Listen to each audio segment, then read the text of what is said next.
welcome to the Tabletop Gaming Guild show. Today we have a special guest, Jared from Next Gen Gaming. So we're going to do an interview on that. So let's go ahead and start off, Jared. And can you give a little bit about yourself? Yeah, sure, absolutely. Well, first off, thanks so much for having me. I really appreciate it. Anytime can talk shop about gaming is fun. So so just a little bit about myself. So I've been a gamer since I was about probably 9 or 10.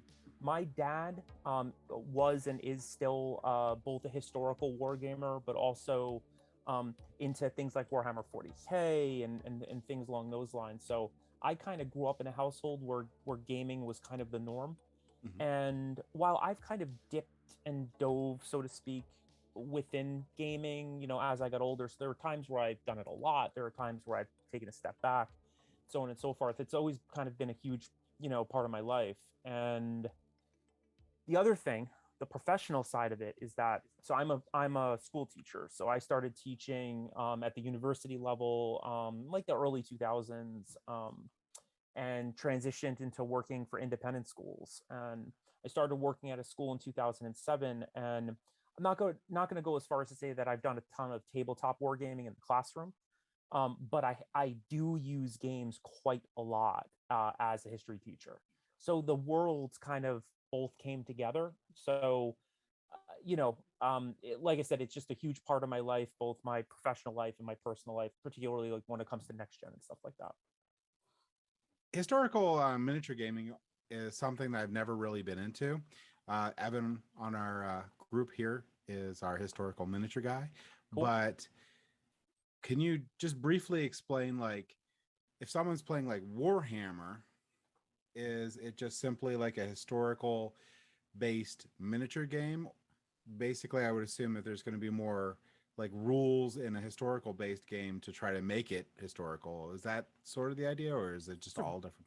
Great question. I think it kind of depends on what game you're playing, but I think in its simplest form, I mean, look, if you look at more traditional type war games in the sci-fi fantasy genre that you might be able to pick up at a comic book store. So whether you're talking about like a Warhammer Fantasy Battles or whatever they're calling it these days, Age of Sigmar or 40K, or for example, Star Wars Legion, historical war games are no different in the sense that you're replicating tabletop battles. You have a set of rules that define what you can and can't do. So in that sense, like mechanically, they're not particularly different. Now, I will say though, it kind of depends on what game you're playing. So, you had mentioned, rules that kind of might be a little bit, I'm trying to find the right word, maybe a little bit more stringent, like when it comes to history. You will find games like that. So for example, and I'm not picking at these kinds of games, but like there are, for example, like World War II games out there where, I mean, the level of complexity to figure out like where your shell hits the tank, did it hit it at a 45-degree angle, or did it hit it at a 60-degree angle, and what that means like historically. There are games like that. I don't think they're particularly popular anymore. I think if you look at a lot of the mainstream historical war games like Bolt Action, games like Saga, to be honest, and I don't know if the historical wargaming community is going to be happy for me saying this, but I feel like a lot of those games have basically taken both mechanics and marketing, frankly, from companies like Games Workshop. Because here's the thing, James, like, you strike me as somebody who's a vet at this. I mean, historical wargaming is niche, even for a lot of gamers who are very familiar with lots of different genres. And I think that that's been a hindrance to historical wargaming for as long as I can remember. So I think, when you go into a comic book store now, you might see Flames of War, you might see games like Bolt Action. And I think the marketing and packaging all really kind of comes from, the sci-fi fantasy genres that have figured out how to make money, in the hobby. Oh, absolutely. I think you nailed that one on the head.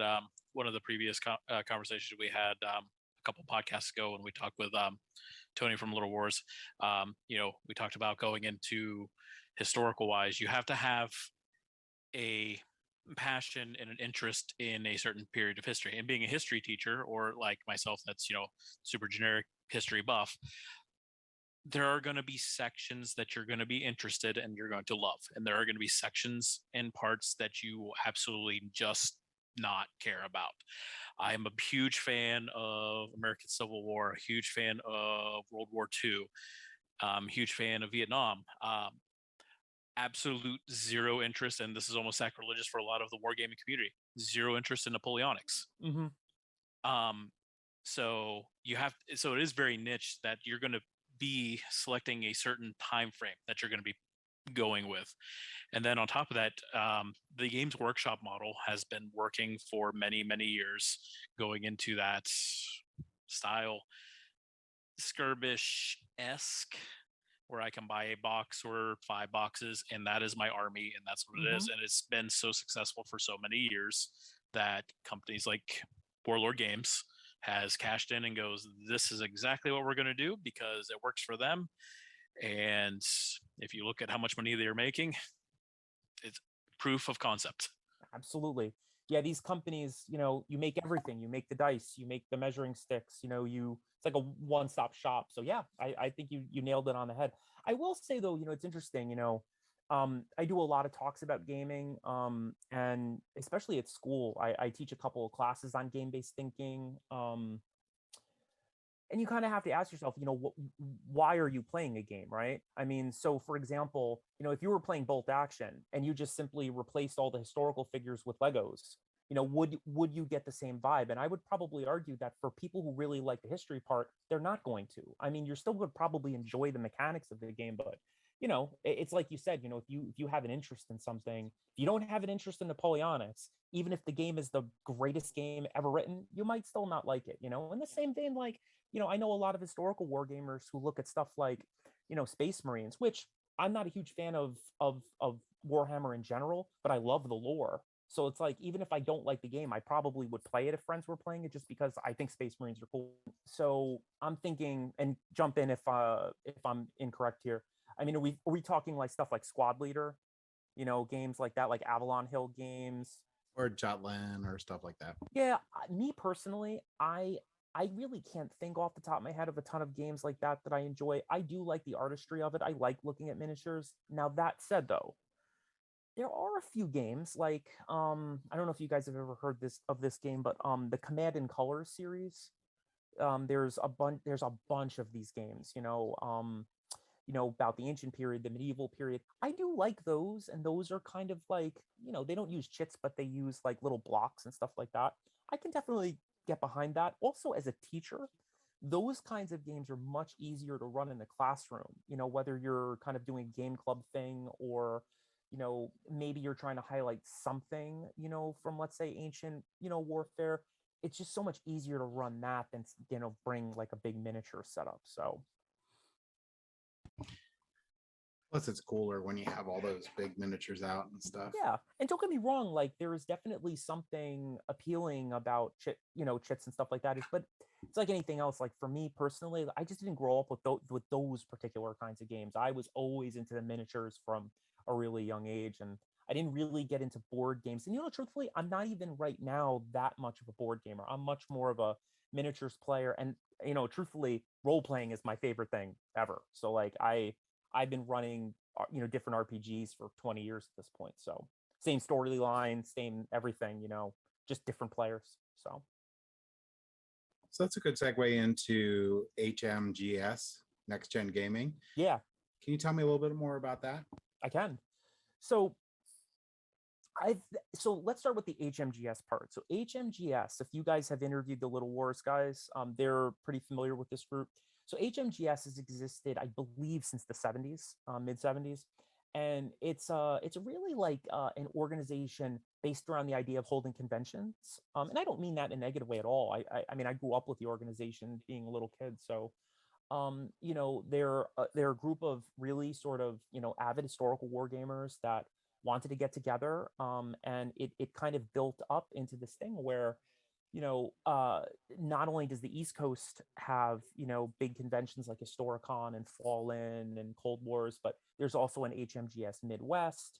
There's an HMGS branch in the South, and so on and so forth. So while you can play and purchase lots of different kinds of games and things, at their conventions, their bread and butter really is historical miniature wargaming. So one thing that you could probably Google right now is since the 80s, people have been wondering, is historical miniatures gaming dying off? Because a lot of these conventions, if you kind of look at the average age and demographics, it's a lot of older white guys, people in their 50s and 60s and 70s that are running games. And there's always been this sort of big question about, is the hobby dying? Now, I would argue that it's not, but certainly, young people have a difficult time getting into the hobby because any kid, and I would argue this, like if you go into most schools and say, hey, do you know what Warhammer is? Most people at this juncture know what it is, right? You can go into any comic book store and have a really charismatic, charming salesperson who's going to sell that $1,000 army to some kid who doesn't know anything about gaming. That's what they do. And I'm not knocking them for it, but historical wargaming doesn't really have that. So when HMGS kind of learned that I was a teacher, and I started a gaming club at my school. I work currently moving schools, but currently I work at a school called Hackley in Tarrytown, New York. It's an independent school, and I started a very successful gaming club where I would argue most kids know what gaming is when they leave Hackley. Mostly because of myself and other teachers as well, because it's not just me. There's lots of teachers who are into this stuff. So when HMGS kind of found out I was doing that, it started out where they gave me some grant money to pick up some new stuff. We had a couple of articles written in Miniatures, War Games Illustrated. And when I met John Spees, who was a guy who I've known for a long time, but I wasn't necessarily friends with him per se. Once we sort of got to know each other, he was the president of HMGS at the time. And he had this sort of idea of, what if we really spearhead something where we take what you're doing at your school and try to do it other places? And that's really the genesis of it. And we've been kind of in operation for, it's hard to say, because, in COVID time, sometimes feels it's hard to remember things. I don't know if you guys have had that experience, but the last few years have been such a blur. So I think we got into existence about a year and a half ago and really started running programming about a year ago, and we've done really well. There's a huge market right now in different communities for gaming. So we work.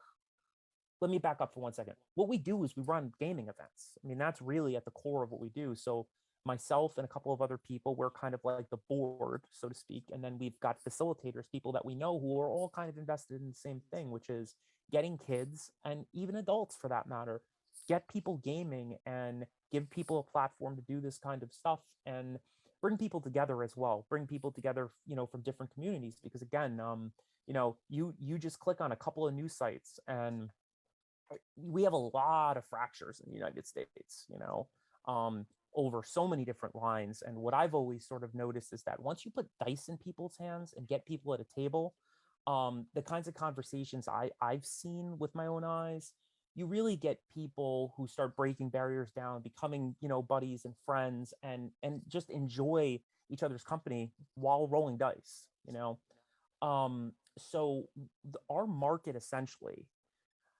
libraries, schools and universities, museums. So what happens is we'll have people reach out to us from any one of those groups that have different reasons for wanting to game. Sometimes it's a community building thing. Sometimes there just might be a group of gamers who don't really know what to do. And we basically go in and help. And whether it's us just providing advice or us actually running full events with all different kinds of games, we've had a lot of success so far. Our Instagram handle, I wouldn't go as far as say it blew up, but I mean, we've attracted a lot of followers in the community pretty quickly. So in that sense, everything has been going really well. And you know what? I always end up sounding a little too sophisticated about this stuff. It's like, it's just fun. We have a really good time. And it's like you get to go and meet kids who, in some cases, have always wanted to do this stuff, never could, or you meet kids that are doing it. Now they get to meet new people. And it's just a really nice community building activity. So we've had a blast working, with all the different groups we've worked with so far. Yeah, we're all about the community-based events, and I think those are extremely important. And I think all tabletop games should be community-based. It's a nice media for everyone to be able to talk while they're doing it because it gives a common subject. So that helps break down those barriers, because now you have talking points. You have something in common. You're both playing this game.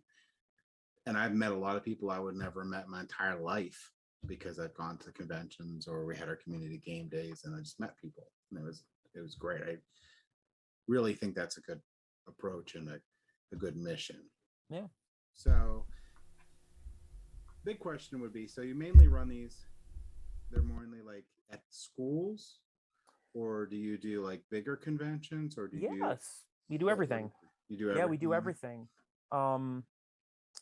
So I'll give you some examples of some things we've done. So it's really, we've really run the gamut. So for example,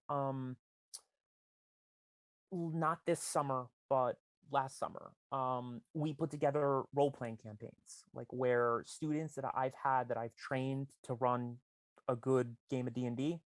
I basically like hooked those GMs up with libraries who were looking for, role-playing games. So, we set that up.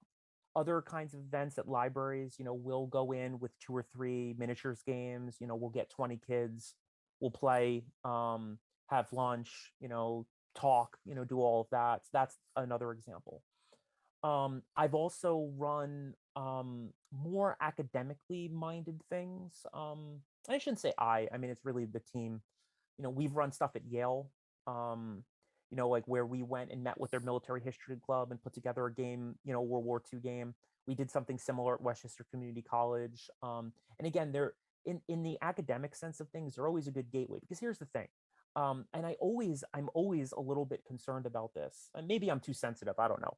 But like I do think about, whether it, like, is wargaming and the idea of conflict like a good thing for kids to be immersing themselves in the same way as like you might wonder, like, are first person shooters really that healthy? And you know what, to me, when I talk to kids and when I talk to parents, it's almost always a good thing, because here's what I notice. They may be into the history part. They're certainly interested in talking about the world. So like, for example, at Westchester Community College, you would be surprised at how quickly we went from playing a game about World War II to talking about geopolitics in the Ukraine, and parents and the students themselves, no one's really thinking about the tanks blowing up per se. It's just a game, but I guess I bring it up only because, like, you do get a lot of academics out of some of these events. It just depends on whether that's what that particular group is looking for. Here's also another little avenue that we've sort of gone down, but it's one of those things that we're not quite ready to do this kinds of work, but professional development actually through gaming. So I've been contacted a couple of different times from different groups, like tech companies, stuff like that, where, a tech company might be inclined to, for example, do some team building and collaborative exercises by, taking people outside and doing wilderness training, stuff like that. Gaming can certainly fulfill that role. Now, it's one of those things that we're definitely interested in, but as of right now, we're just a nonprofit. We all have jobs, so it's a little bit trickier to pull off. But there's definitely some thirst out there for that kind of work. And I'm trying to think if there's anything else. I mean, we have a really cool museum gig coming up in September, where the name of the place is the Dye Museum, Washington's headquarters at the Dye Museum, or Dye Mansion, I should say, and that's in New Jersey. And what we're going to do is we're going to do a talk on the American War of Independence, and we're going to run some miniatures games, set around the same topic. So we're kind of a jack of all trades organization, and again, like, without being too long-winded here, you had said something about conventions. Yeah, I mean, right now we usually will have a private room, like a club room at the HMGS conventions, but we have talked about going to things like Adepticon or Gen Con, or PAX or things along those lines. It's all just dependent on whether we can get the time off and, financial stuff, things along those lines. But I hope that answers your question. Oh yeah, and at work we play board games every lunch forever, Awesome. and it seemed to work really well to bring the team together and get them done in under an hour. Yeah. I don't know about you, James, but like I've certainly noticed in my time doing, this kind of work, you can learn a lot about a person when they pick dice up. Without getting too deep into the weeds when it comes to human psychology, but it's like, I think it is really good. Like if you're saying you do it at work, I think it's a good thing. I think that your team, whomever you're collaborating with, it's going to bring you together. Even if you have like arguments about rules, or if you're playing a D&D campaign and you kind of are, the team is arguing about which direction to go. I think ultimately all of that stuff is good, because that's really like, in terms of the real world, we have to deal with that stuff all the time. So I think it's really cool that you're doing that.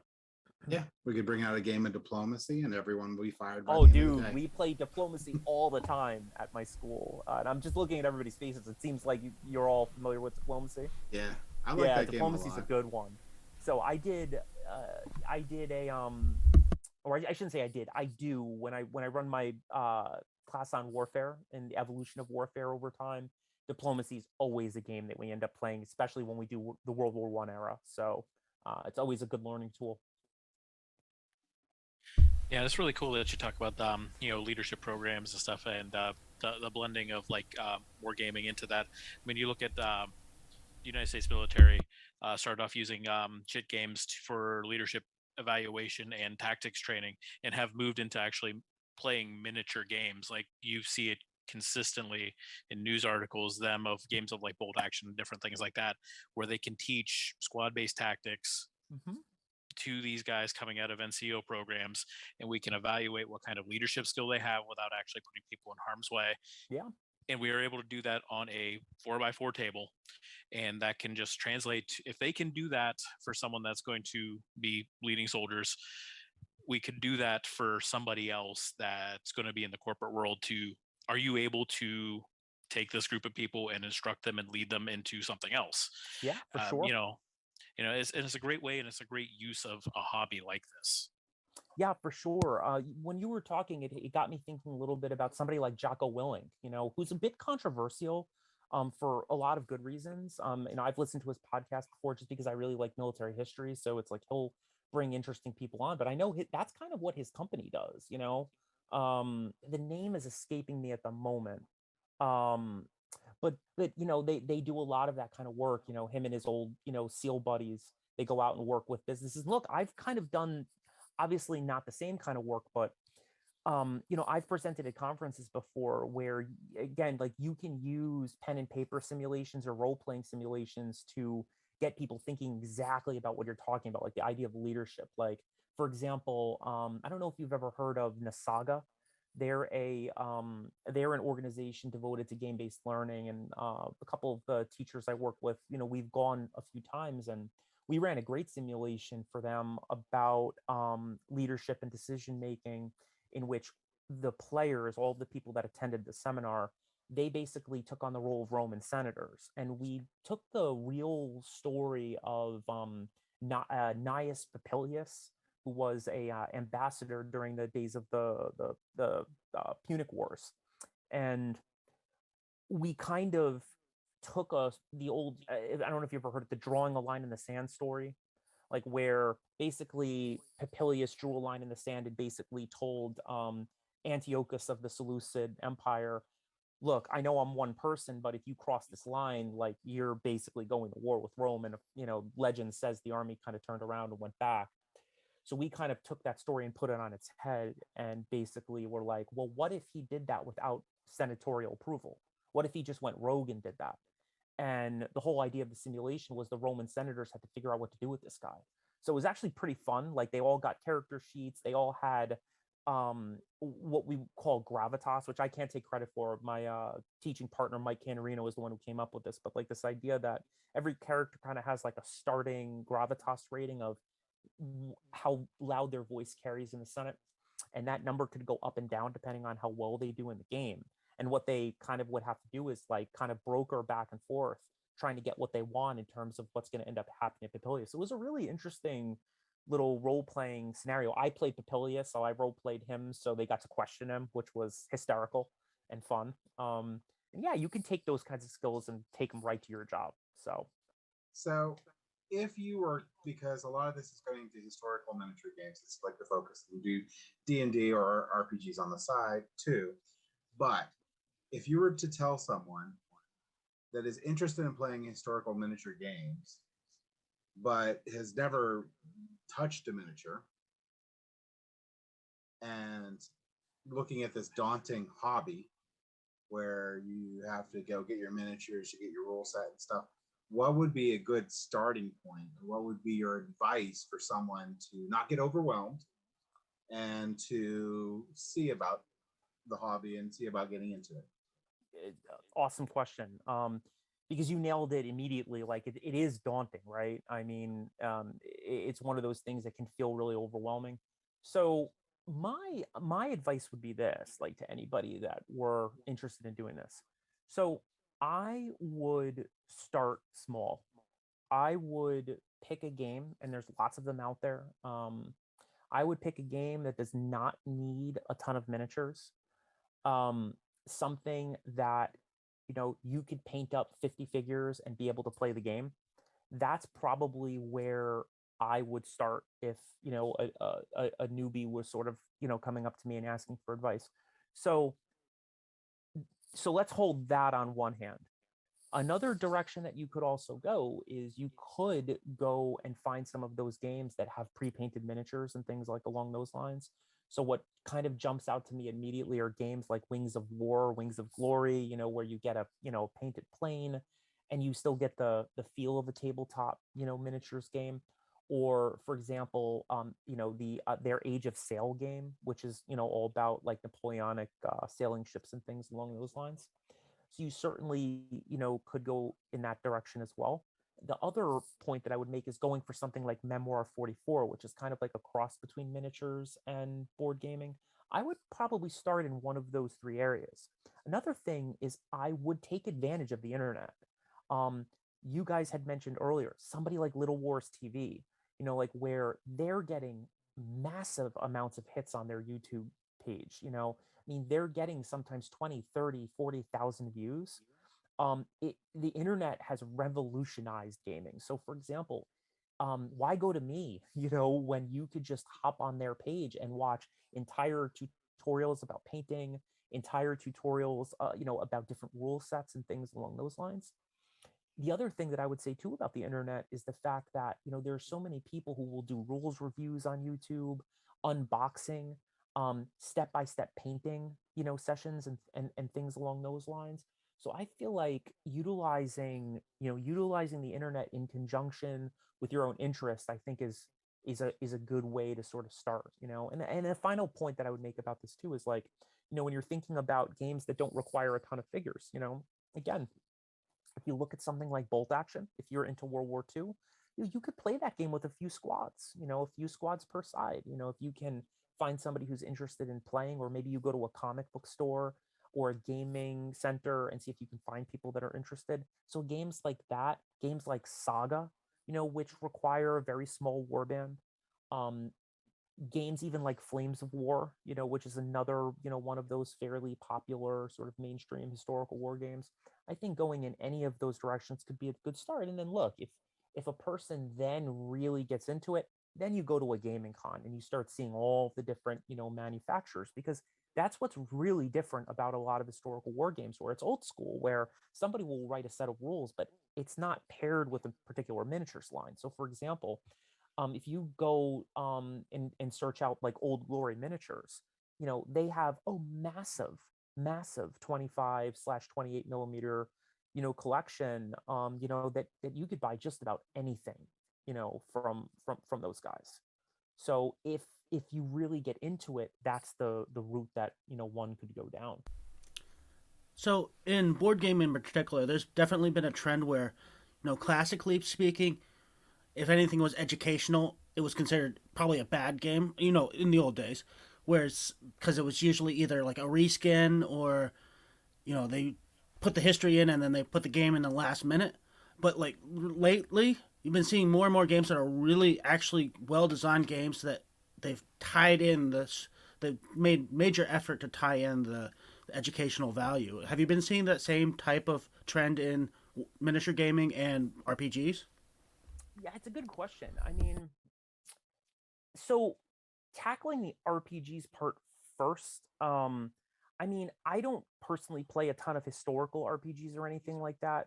When it comes to like more like tabletop war games, um, Look, this is my general take on games. All right. And I think it will answer your question. I mean, look, there are some people, I have friends that are into games like Sea Krieg, where it is unbelievably historically accurate, like to the point where the kinds of charts that are used in a game like that will literally tell you how many rivets were on like a World War I battleship, right?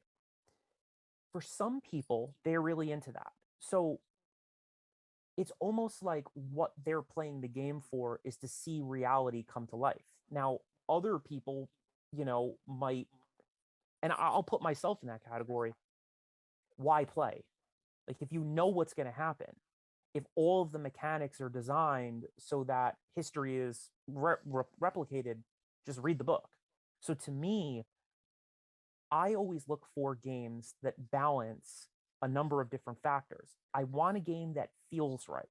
So again, I know I've used this particular game a lot as examples today, but I like it. If you look at something like Bolt Action, right, which is a really good World War II game, is it a perfect representation of World War II's history, like in terms of the way mechanics work? No, not at all, right? So for example, I'll just be very blunt with you. I mean, when I ran a Bolt Action at Westchester Community College, I mean, that was one of the things that stood out to me, where it's like, man, the Germans have a Tiger One, you know, and a Sherman can kind of hang with it, which is just, it makes those traditional World War II war gamers like pull their hair out.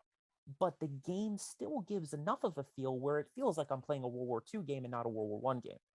Then on the other side of the coin, and Nathan, I think you were talking a little bit about this, when you asked your question, it's like, but when you look at the mechanics of it, there's playability.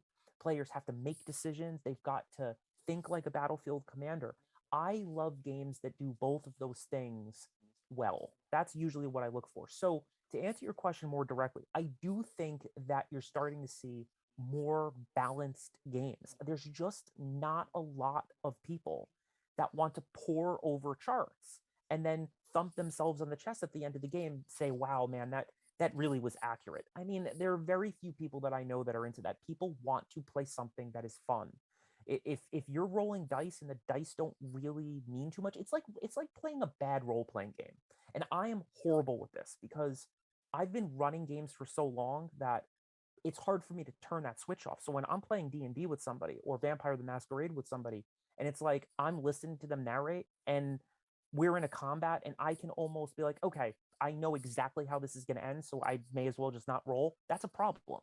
So any game that avoids that, to me, is a good game. And so I hope that answers your question and wasn't too long-winded. No, that definitely answers the question. It kind of ties into the idea that with your purposes, the purpose seems to be to stimulate conversation, to get people interested and get people not just tell them what happened, but actually get them involved. And I guess that ties into my next question, which would be, how much have you seen of people actually spinning off and doing their own events and own, um, you know, furthering this goal? Great question. So let me differentiate between my teaching and next gen. I have a little bit more experience on the teaching side. So since starting the game club back in, I think it was like 2008 or 2009, between that and some of the courses I teach, I can, from my own experience, um, I have seen kids that play at school and get into it enough that they do buy their own stuff and do run their own games. Now, again, James, you used that word daunting before, with tabletops. I find that kids get into role play games way faster than miniatures. Now that said, don't get me wrong, like my students, have got into, miniatures and have run games and, come in the next day with photos and things like that. But, with role playing, because another teacher, I'd mentioned his name earlier, my buddy of mine, Mike Canarino, we started teaching a class a few years ago at Hackley where we basically do literary analysis and historical analysis by playing D&D, where we construct a story in which we know that there are going to be certain themes that come out that connect to what the kids are doing in some of their other classes. So with a lot of those students, those kids leave and start running their own games, which is awesome because, they take what they're learning. It's like what education should be, right? Which unfortunately it's not a lot of the times. Kids are learning something in school. They like it. They like doing the work. They like doing the research. And then they go home and they do it in their spare time. It's like whatever parent would want. Now, like I said, now flip side, like if we want to talk about next gen, we are so new that the most events that we run at one place, off the top of my head, I think is like 3 or 4 different events, like at the same institution. So with that particular institution, we are noticing that kids are starting to, kind of do it on their own, because that's kind of our goal. We don't have the resources to be able to run weekly games. So the whole idea is to build, like, almost like plant seeds for gaming groups. So we have definitely seen some success. And I think for us, the next really big question is, our families, our parents, our kids, are they willing to travel to game? Because one of the pipe dreams that Next Gen has is to run.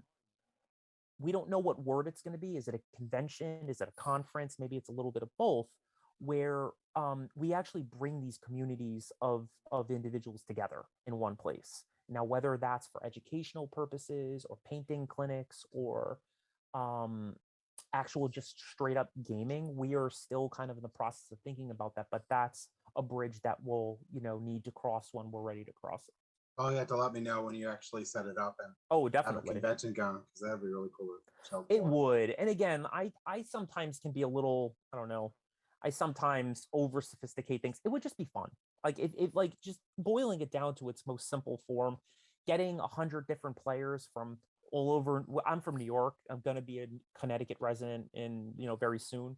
But getting people from the tri-state area, 100 different people that don't know each other, get some professionals, get some, industry people, put them all in the same room and roll dice. It's just fun. It's a cool thing, an enjoyable thing to do, and rewarding for everybody involved. Yeah, I will say conventions are terrifying until the day of. And then once everything sort of just comes together, even when it doesn't, like things fall through and people don't show up and some fun stuff, it seems to work pretty well. Yeah. Do you guys all kind of go to attend conventions and stuff like that? Like, which are some of the ones that you really like? Well, we used to help run the Slip Rock Con, Okay. but that has since ended. And we've started going to, I know Evan's gone to a bunch of them in the past, but we've started going to at SibCon and CauseCon, which are 2 local conventions. And I run a board game library there that people could just borrow games for free and That's awesome. play them at the convention. Next time we're gonna have like a Crokinole tournament, and we're gonna have a Lords of Waterdeep tournament, and have a lot of different fun. And seems to be a lot of people are coming back from COVID and coming to these things, which is really nice. Yeah. And then 4 times a year we do a game day at our local library. Mm-hmm. And that's growing to the point where last time we overfilled it and only had people in the halls. Oh, that's awesome. So yeah. Which library is it? It's the Butler Area Public Library in Butler, Pennsylvania. Cool. We have another one coming up, I believe is July 16th, and it just runs for 4 hours. About 4.5 hours. So 11 to 3:30. So that gives enough time for people running D&D sessions. That gives enough time for Evan runs miniature games. Gives enough time for me to run the board games, and just enough for everyone to have at least a game of fun. Yeah. And by the way, it's just interesting, right? So you're kind of proving my point from earlier. The internet is a wonderful place because, again, like if we never had this conversation, it's like I would never have really known that this was happening somewhere else. So it's like what I'm thinking is, man, we should be doing something together, like some kind of joint little activity, or something along those lines. Yeah, that'd be a lot of fun. Yeah. And I'm rather sure there's more people out there kind of doing the same thing that we are. We just don't know about them yet, So in that sense, like, it's so great that, you guys have put so much time into, doing these podcasts, with live faces and everything. It's been a rough couple of years, with COVID and everything. Yeah. So it's cool that you guys are doing this. It's a lot of fun too. I like Yeah, doing for that. sure. So For sure. gives me an excuse to bring out some of the bigger games. Yeah, absolutely. Well, there's some really good games out there. I mean, I don't know about you all, but I've definitely got into some of those more like high-end board games. Like I don't know if you've ever played Kingdom Death. Have you guys ever played that? I have not played Kingdom Death, but So we have a it's a person good in the one. group that's Yeah, there's always crazy like about one Kingdom person. Death. Exactly. Yeah. There's always one person who's like crazy obsessed. So one of my best friends Yeah. in the world, and I'll shout him out here in case he's listening or listens eventually. My buddy Brian Dewhurst, he's obsessed with Kingdom Yeah. Death. You know, so it's like his thing. And it's like one of those games where it's so absurd that it's almost fun to watch horrible things happen to your character. Yeah. You know, so And I'm really into like some of those high end games like that have come out the last couple of years. I also love like a good like almost like a living card game, you know. Okay. So like games like Sentinels, which kids really get into. I don't know if you all ever played that before, but yeah. Sentinels is a real good one. And what recently I'm huge into White Wolf games. So you know, Okay. Vampire the Masquerade. I've been running the same Vampire the Masquerade game for 20 years. And they have a great card game out now called Rivals. I don't know if any of you have played it yet, but that's a good one. That's a good one. You might end up with enemies when you're done with that game. Hopefully you're playing with a good group because the whole nature of the game is to kind of screw over your opponents and stuff. So Yeah, we like that kind of game. James is usually the one that betrays everybody. Yeah. Yeah. Again, like it reminds me a little bit, you know, the Battlestar Galactica game, which I am no longer allowed to play that with some of my friends because apparently I am a very good liar. And my wife, who's in the other room, probably listening to this, you know, every so often she'll call me a Cylon because when we sit down to play that game and one person's always decided, they just assume I am no matter what. I don't know what that says about me, but they're like, can you go over to this airlock for a second? Right. So I think Central is a multiverse. I might be wrong on this, but I think it's getting another edition. Oh, so really? That's awesome. Yeah. Oh, it's such a great game. It's a huge game. There's so many expansions for that thing. It's crazy. Yeah. Well, you know what's funny? You bring that up. I don't know. I'm pretty critical of certain companies. Like, I don't know. Like, I don't know about you guys. I played Magic growing up. Like, I got into it in the early 90s, but after Alpha and Beta had come out, I think the first edition I had was like re-revised, I think, which I think was third edition, I think. Revised third edition, yeah. Yeah. I don't know. I sometimes knock companies like that because it almost reads to me as like, and I understand like you know, they want to make money, but it almost reads like an addiction, you know, like where the company just addicts you, you know. But here's the thing: if you look at something like look at something like Sentinels. Now, look, Sentinels does not cost nearly what it costs to play Magic, but they do it too, where it's like every month there seems to be a new, you know, hero out, like a new rule, and in order to get the rule, you have to get the new, you know, new expansion. So it's like, I don't know, capitalism and gaming, they always just seem to go hand in hand so well. Well, I will tell you, when I did do Magic, I played Magic a lot, which was not great. I've had single cards that are more expensive than you buying probably every Central Multiverse game 3 times in a row. Yeah. Look, there are so many stories out there about people who had those original alpha and beta sets. Like, I'm just remembering, like, what was it? The Juzam Jin. I remember that card.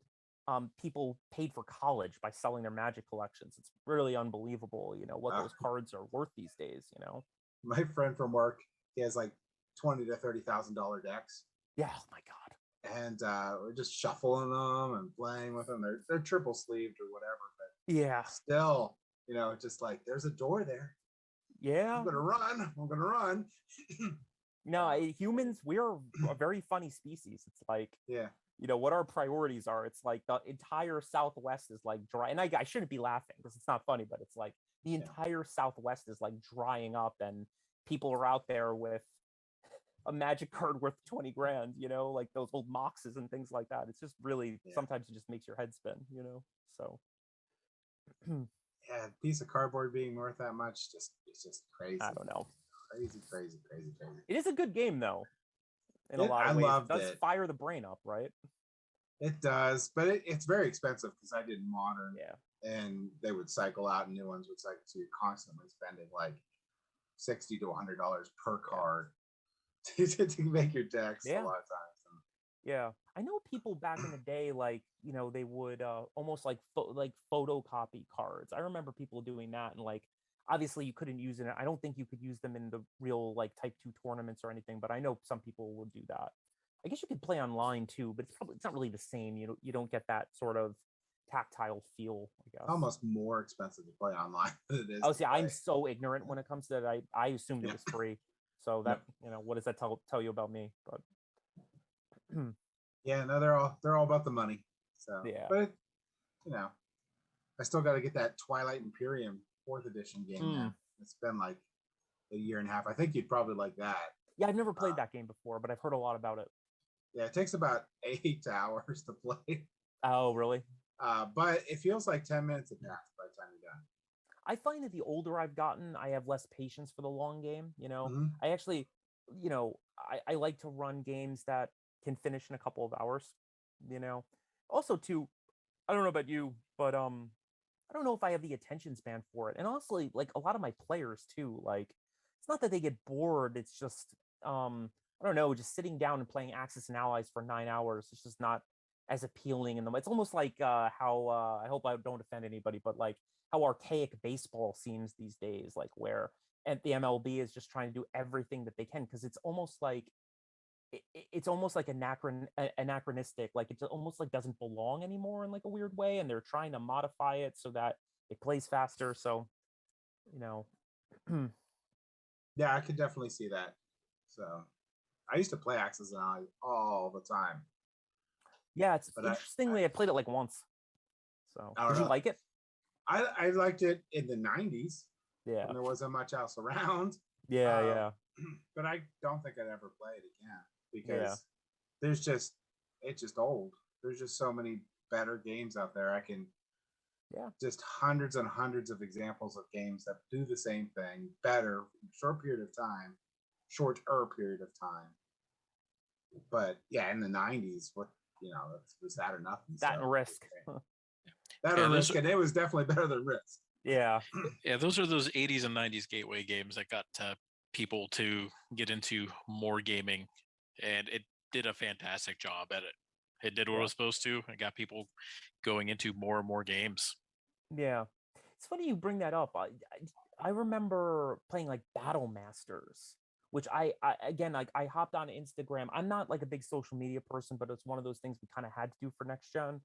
But it is cool, like going on Instagram and looking at the things that people are playing, which has been really fun and rewarding. But yeah, I think it was called Battle Masters, kind of came up, and I remembered being really young and having that game, and that being a real gateway. It's almost like a Hero Quest, which I know recently got like a reboot, which is pretty cool. But yeah, they are like those real serious gateways to other games. They literally took the game of HeroQuest and reprinted it. Yeah, They didn't change anything. that certainly Like, says something about the same game, right? Well, HeroQuest is fun, but like I said, I can give you hundreds of examples of better games now. Yeah, Battle Masters is amazing with that huge mana out there, and you Yeah. got the big tower in the middle and all that fun stuff.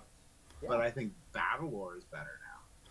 Oh, sure, that's a great game. We played that here at school before, so yeah, that's Very a good one. streamlined, very easy to teach, epic feel, Yeah. awesome game. I still have Battle Masters behind me, but I only play it now for like nostalgia purposes. Yeah, it was certainly bringing memories back. Like I don't remember all the mechanics, but I definitely remember it was pretty innovative, right? I mean, it had special dice, if my memory serves me Yeah. right. Special dice, Um, and then a deck of cards that you draw to determine which military units are going to be, well, fantasy military units, which units are going to be able to move each turn. Yeah, I mean, those are pretty innovative mechanics for the time. Think about how many games nowadays are card based. Yep. So And those, much like the Hero Quest, the miniatures that came in there were a lot of people's first miniatures that came about. You see old pictures of people painting terribly a lot of times, but like the old GW sculpts, because that was pretty much one of the few companies that was out there that could produce miniatures on, in that level, or amounts for these companies. And you still see like those miniatures in people's collections here, like the gnarly looking, goblins and orcs and Hmm. stuff. And they're so iconically looking because people played these games for so long back in the day. Like, Yeah. I would always see those. I could see those pieces anywhere. Like, oh, I know exactly what that is. That was the Hmm. warlock from Hero Quest, or there's a gargoyle. Like, you know. Yeah. Yeah. It's funny, like if you go into the modern gaming store, and you look at paint companies like the paint GW makes and Vallejo and all those companies, um it almost makes me feel bad for the original painters who just kind of had paint. Like, there's so few techniques back then to really make your figures pop. Now it's like, again, I'm cringing as I say this, because in addition to now having like a graying wizard beard, I know how I sound right now, Yeah. but it's like 18 different kinds of paint layers and bases and textured paint and all these shades and all that. Again, like, I use a lot of those for my Yeah. own painting, but it is pretty amazing how far the hobby has come from back in the 70s. Yeah, those paints were the worst. I had oil. All I had was oil-based model paints. Yeah. Oh my What Tamaya gosh! paints. You're like, you can't paint anything with them. Yeah. I remember my dad, so I just turned 40. So it's like I started playing, like 1990 roughly, I think. And I have very vivid memories of my dad, painting like Napoleonic miniatures and things like that, with those Tamiya paints, and like the kinds of paints that you would get at, like, those, like a model shop, paints that you would use on airplanes and helicopters and stuff like that. So so yeah, it's definitely come a long way. And certainly price wise, it's like, some of the prices of paint is pretty unbelievable. But then again, you are getting a quality product. So Oh yeah, like right before you jumped on, we were just talking about different things, and like I held up a guy, and I was like, "Yeah, I painted this guy in 3 minutes with the new RB Painter speed paints." Like, yeah. it's like done by shading, my highlighting, everything all in one go, and like Yeah. the price point is fantastic because it's like $4 a Yeah. thing. I'm like, where was this my entire miniature painting career now? Like, No, for sure. It's funny, like, the way, like, when I paint, um I almost, like, I feel like a hunch, like, almost like a hunchback sometimes, because, like, I guess the way that I learned how to paint, I'm always like hunched over, and creating all kinds of problems. And now it's like you go on YouTube and it's like the perfect posture for painting, so I've actually done that, like the proper angle to be on. And sure enough, the back pain is gone. And again, it just makes me think about the first individuals that were doing all of this stuff, who didn't really. It's almost like, again, like, I'm a musician as well. It's my other passion in life. And it was like one thing to, like, be a kid back in the day, like listening to Eruption for the thousandth time, trying to pick out the notes. And now it's like YouTube kids that are just like, a song comes out and like within 5 hours there's a video on there about how to play it and stuff. It's just like things change, and in a lot of ways for good ways. Like, get more people playing guitar the right way. It's like, all the power to you. So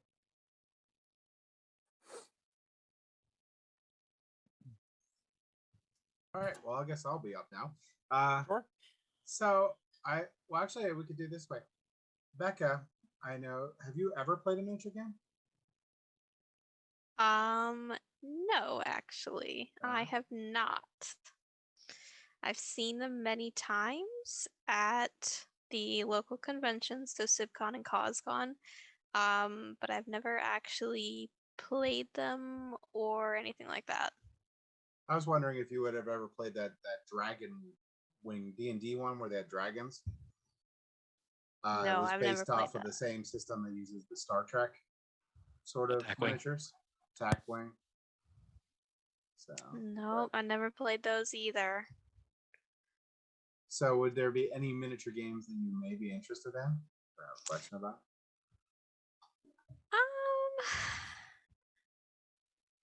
I mean, I guess my biggest question as somebody who has never been super interested in them is what makes them so interesting for you? Like, I know you said you've been into miniatures since you were a kid, and I'm just curious what I guess made them more interesting for you. Sure. It's a really good question. And it's a tough question to answer. It's like when you think about who your best friend is and trying to remember that first conversation with them or why you're friends with them. So this is going to be kind of a crappy answer on some level. I honestly don't know at this point why I like doing it. It's just part of my being. I don't mean to sound lame when I say that. It's just something I do. Um, but that said, um, I can dig a little bit deeper there. So I mean, when I was a kid, I think there's a lot of factors. So I mean, my dad did it and his friends did it, and it was like it kind of felt cool being the young kid, like being around all the adults. I think actually it kind of helped me in life. It helped me grow up a little bit faster, but in a good way, because I was always treated a little bit differently. I wasn't kind of like the annoying kid. I listened and I could kind of hang with the adults. So I think that that's probably part of it. Um, I think I like to collect things, you know. I'm definitely a collector. Not a hoarder, but definitely a collector. So there's that kind of um that's an interesting thing about miniatures. So for example, and again, I can't explain why, but like I like organizing my boxes of miniatures, you know. I'm the least anal person with most other things in my life, like like not territorial. I don't really care about most physical things, I guess you could say, but like you give me a miniatures box that needs to be organized in nice rows and things like that. I just kind of get enjoyment out of it. Um I like painting them. I like running a good game. But interestingly, I don't like to play as much as I once did. You know, it's not to say that gaming has become my job, but I certainly like to run an event more than I like to participate in one. So so again, like I hope I'm digging deep enough to answer the question. I would also say one other thing too. I've always liked to read. Um, Not usually when teachers told me to. That those moments, it was not exactly something that was interesting, even though I am a teacher now. But when I was growing up, um being able to like read a book, for example, about a battle, or even like not a battle, like even if you took a different genre, like I don't know, reading about economics or something, you know, if there are people that enjoy that, or reading a sci-fi book or a fantasy book. I always liked coupling it with a game. I like to see them as reflections of one another. And I do think that it helped me be a better learner. Again, I'm not trying to sound pretentious or lame, but like, you know, getting to play a game about World War II helps me understand, what the battles were all about, you know. And then even now, like playing a game like Diplomacy, or even playing like a silly game like I don't know, like a Settlers of Catan, you know, playing a game like that, I just kind of get a lot of value out of it, and it helps me do other things. So, um, yeah, I think that's the best way I can answer that question. It's a really good one. I I think actually have a that's question for you, really Becca. interesting. What Cool. would bring you to play a miniatures game? Like what would it take? Like what's something that would be appealing to you? I don't know if I'm breaking tradition here by asking a question, but Oh no, you you're guys good. are just so conversational. I'm used to just No. delivering boring lectures and seminars on the intricacies of game mechanics. So I apologize if I seem very excited. That's fine. No. I would say for me, probably why I haven't played miniature games is also probably what got me into gaming. It's kind of the same story, except for my like growing up, my family, my life, and friends. It was all either board games, like just regular board games, or Dungeons and Dragons and like RPGs and stuff like that. I don't really know too many people personally. Like, I'm sure I know more people than I think, but in Mhm. my personal like friend group or my parents' friend group growing up, there wasn't a lot of miniature gaming. So that's probably, honestly, I'd have to say, not the biggest barrier. More so, I don't know really many of the people that are into that. I can think of Gotcha. one person off the top of my head who I know has done the Star Trek miniatures game and the X-Wing game, but that's like the only person I could think of off the top of my head. No, gotcha. That makes sense. That's probably the only reason I could think of. It's not, I don't hate it. I've never tried it, so I definitely can't say I hate it. But it's more so everybody I know and hang out with doesn't play it. That's Gotcha. kind of it. No, that is, makes sense. and that is a barrier to entry too, because if you don't have that play group, you're probably never going to do it. And you definitely, most people don't want to invest a large amount of time getting the miniatures, pinning up all the miniatures, learning these rule set, and having no one to play with. So I think that's why the community events that you do, the libraries and the schools and stuff really help facilitate or grow the hobby, because it needs that. It needs a place for people to gather that are like-minded or want to try it. Yeah, and I also think too, on some level, without being too overly critical, I think we in the community, the gaming community, need to be a little bit better about helping people get into the hobby. Like, it's funny, I was out to dinner with a couple of people the other night who they were telling me that they were so interested in playing D&D, and I was like, oh sure, like if you ever want to try, I can run some for you. And they kind of like made a story, which resembles a lot of other stories I've heard about, people who don't have a ton of exposure to something and try to get it, where, you run into the wrong person who, um, you know, doesn't know how to explain it or highlights things that they shouldn't. So for example, they were telling me about how, oh, like it would be cool to play a warlock, and this person, made up a character and showed it to the person that was going to run the game, and they just start throwing around all kinds of jargon like, why would you put this here? Oh, but you won't be able to use this spell at 4th level. And it's kind of like sometimes the community does itself a disservice, because whatever word you want to use, whether it's just like the social awareness or the background of being able to almost like teach somebody how to get into something rather than just spewing a bunch of game mechanics and power gaming kind of stuff, and then that person ends up not playing. And I've heard that story a lot. And again, I don't know if you've ever run into that, but I know I have, like, a number of times. So Well, I can see that as one of the limitations of conventions, where there are a lot of war gaming conventions, or a fair number, and miniature gaming conventions, especially in Pennsylvania has quite a few. But if you're just not sure if you're interested, you're not going to drive an hour or 2 hours to go to a convention. Whereas that's where you seem to come in, as you're going to people's schools, you're bringing it to them and making it. yes. There's no reason for them not to try it out then. Yeah. And look, here's the thing. And again, I have a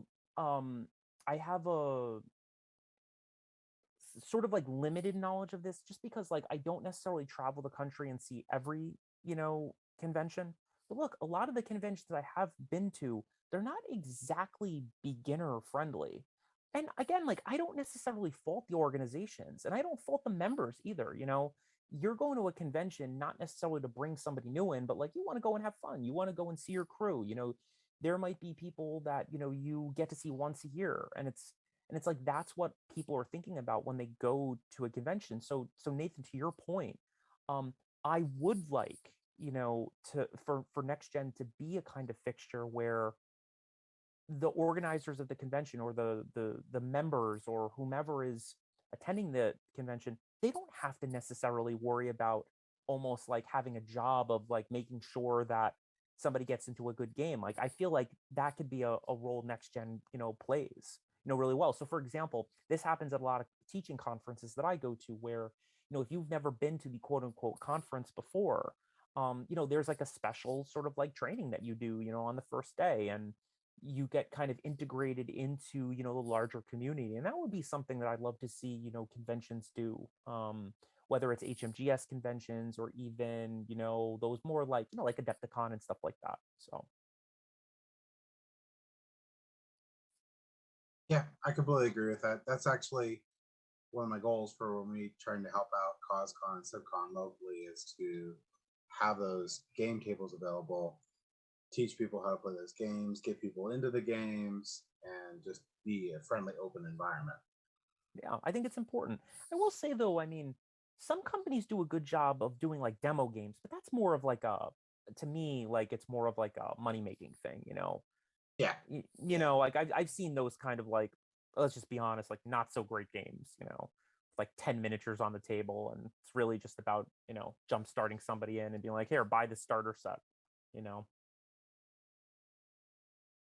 Yeah. I sort of like how historical miniatures are just miniature, other than Warhammer.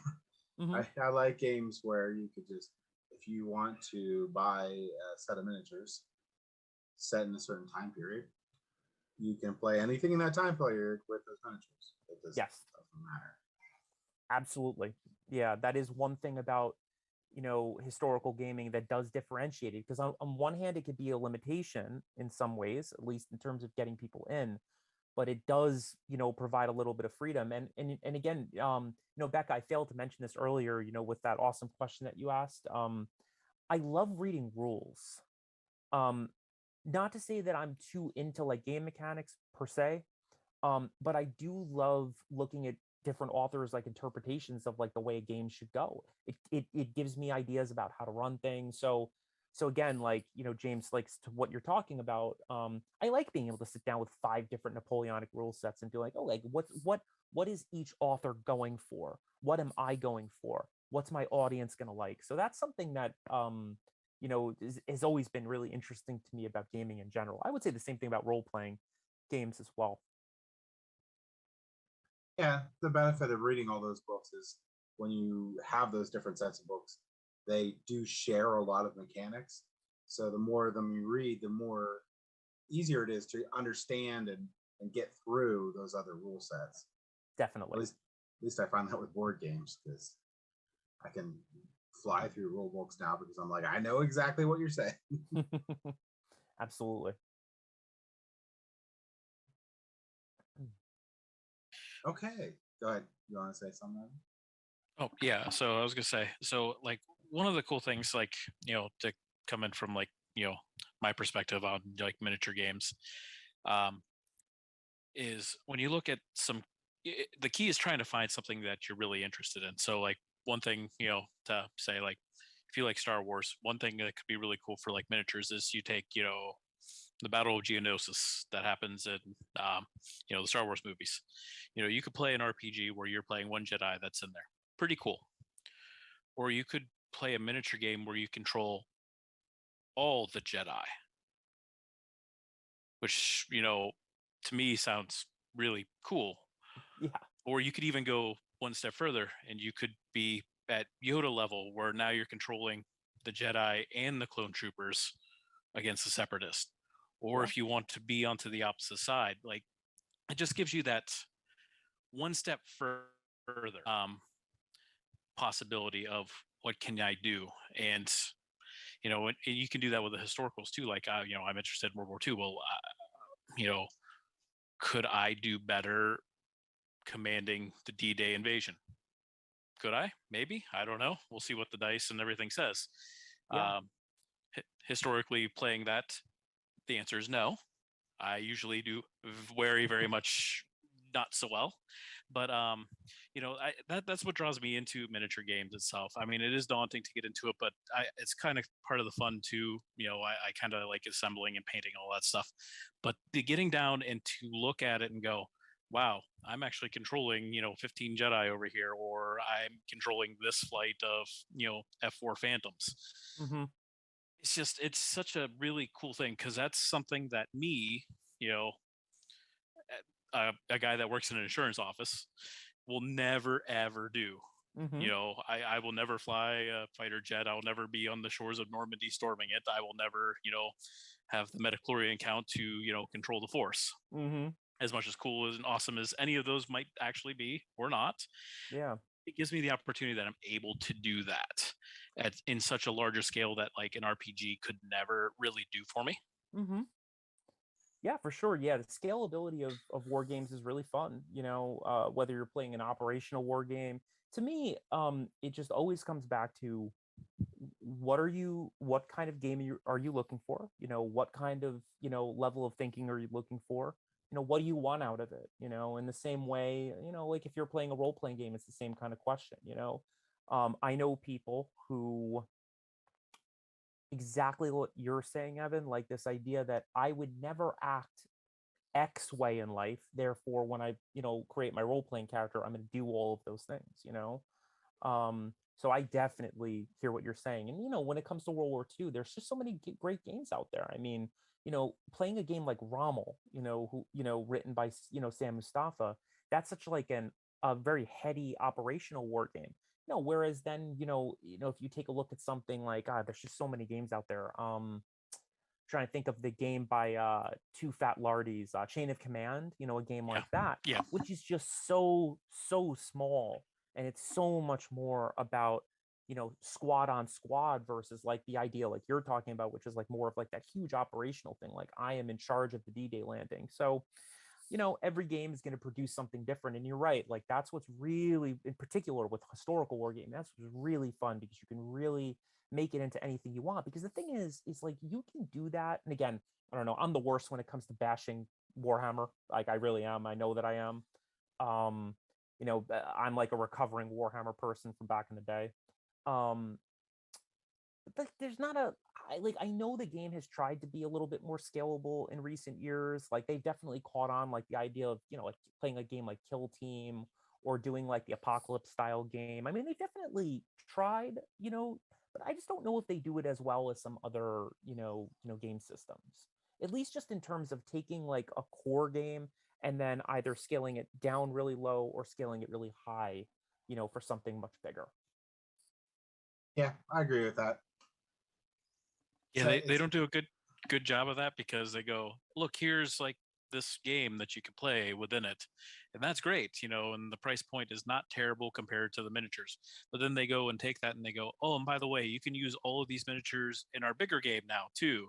So the aspect of, hey, this is going to be really cool on its own, then they beat it over the head with a hammer and put it into the giant game, and now it's just lost its entirety of what it could have been. Yeah, I mean, I've always wondered about that company. I've always wished to kind of be a fly on the wall, because look, I mean, I'm not going to hate. I mean, on one hand, like you could definitely make the argument that Games Workshop has done an enormous amount. And I will also give them credit.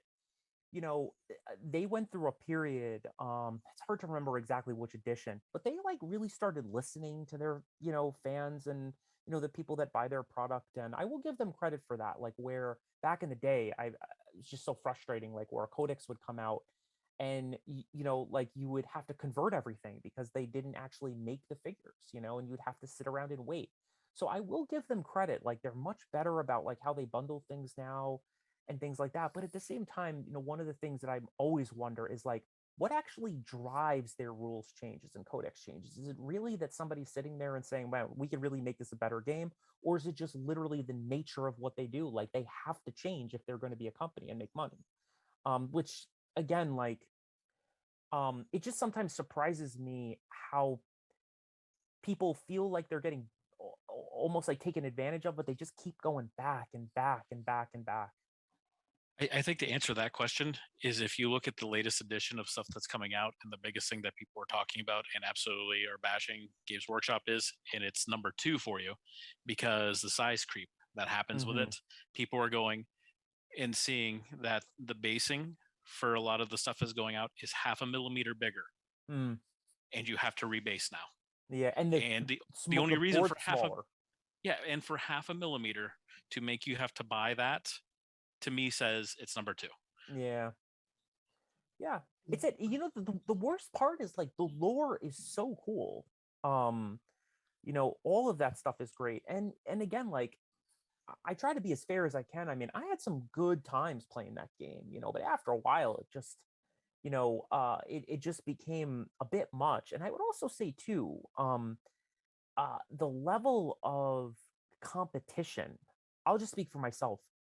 I love to play games, but if I have to sit down and run probability statistics at 11 o'clock at night on a computer so that I don't feel bad about myself the next day when I'm playing in the tournament, I don't know, there's something that's always read to me as a little funny, or I just chalk it up to I'm just me personally. It's like what we were just saying, right? The idea of like why we play things. I don't play games for that reason, and I know that for a lot of people, it's literally their identity. Which is has always been a little bit strange to me. Yeah, MTG. Same thing. Yeah.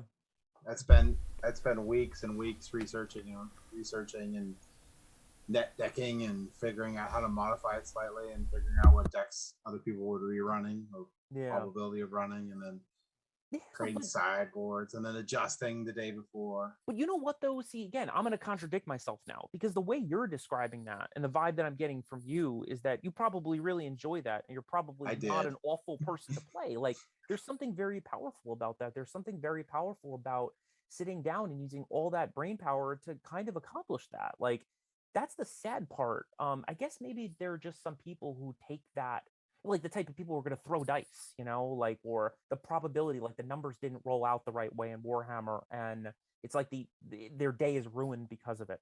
I don't know, like it's always a tough pill for me to like understand. Yeah, I don't know. I've lost a lot in Magic. I've won a lot in Magic, and I don't know anyone. No one really blew up or anything, but I did see someone blow up in the middle of a Warhammer game. Yeah, you have to tell the story now. Like, I need to know, like, to what extent was the blow up?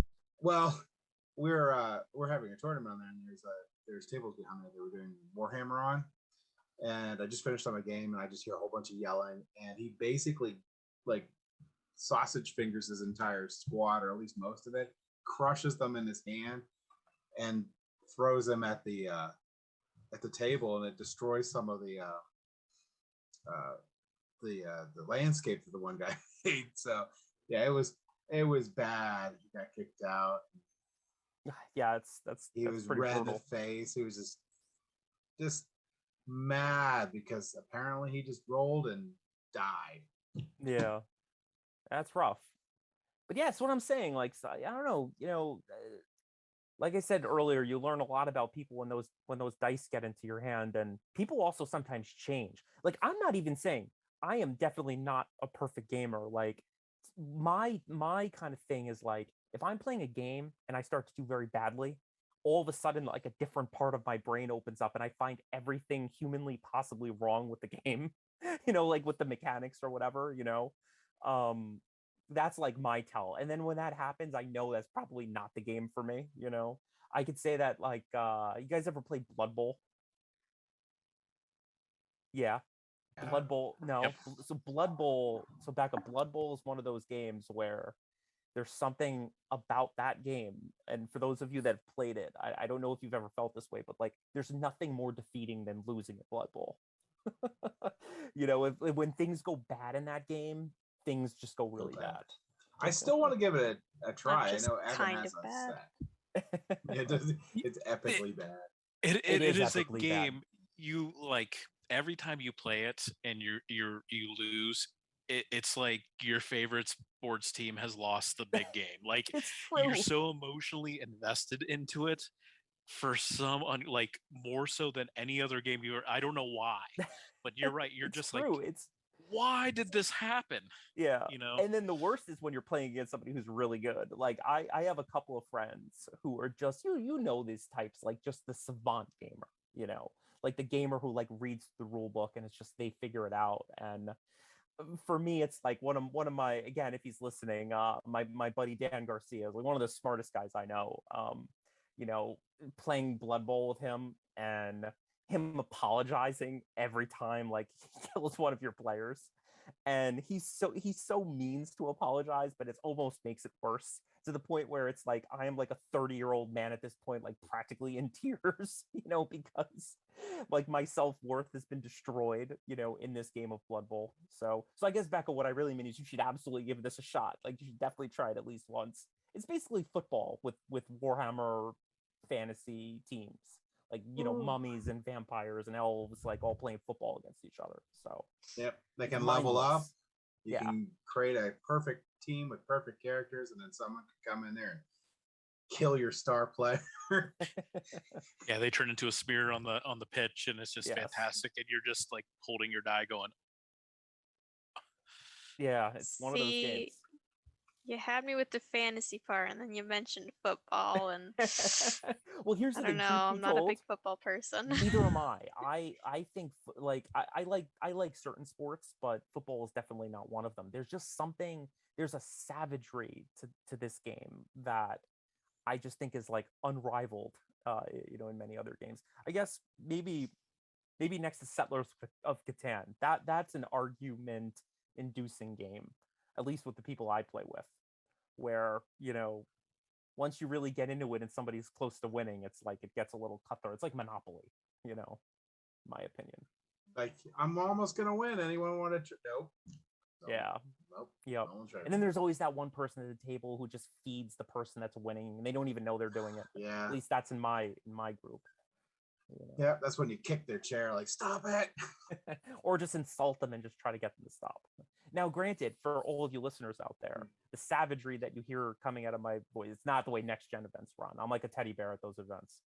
And also, this is why I don't sit down at the gaming table, because some of this angst probably would come out. Is that why you grew the beard, to be more like a teddy bear? That's a really good question. Truthfully, like, I think I originally grew this epic beard a long time ago, really out of laziness. Like, I just don't like to shave. Yeah.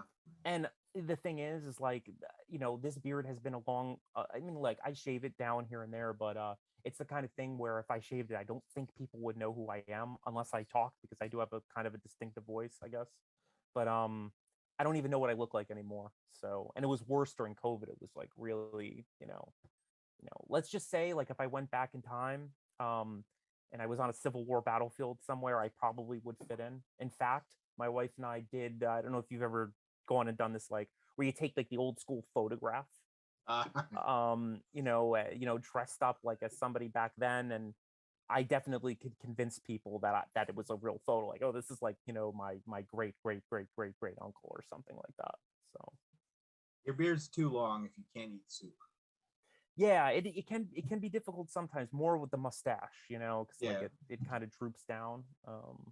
But I am starting a new job in the fall. I'm moving to Connecticut. I'm going to be working at a different school. So look, if there's any time to maybe change the appearance, that'll definitely be it. So new place, they won't even know you yet. Exactly.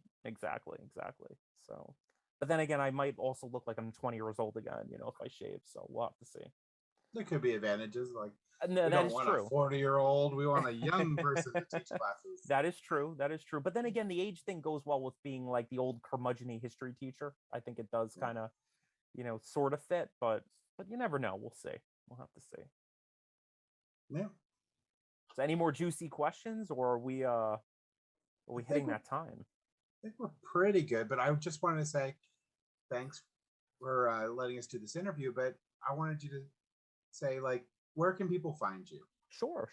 Well, thank you for having me. I mean, I had a blast talking to you guys. I mean, if we ever get a chance to do something together, I think that would be so much fun. Yeah.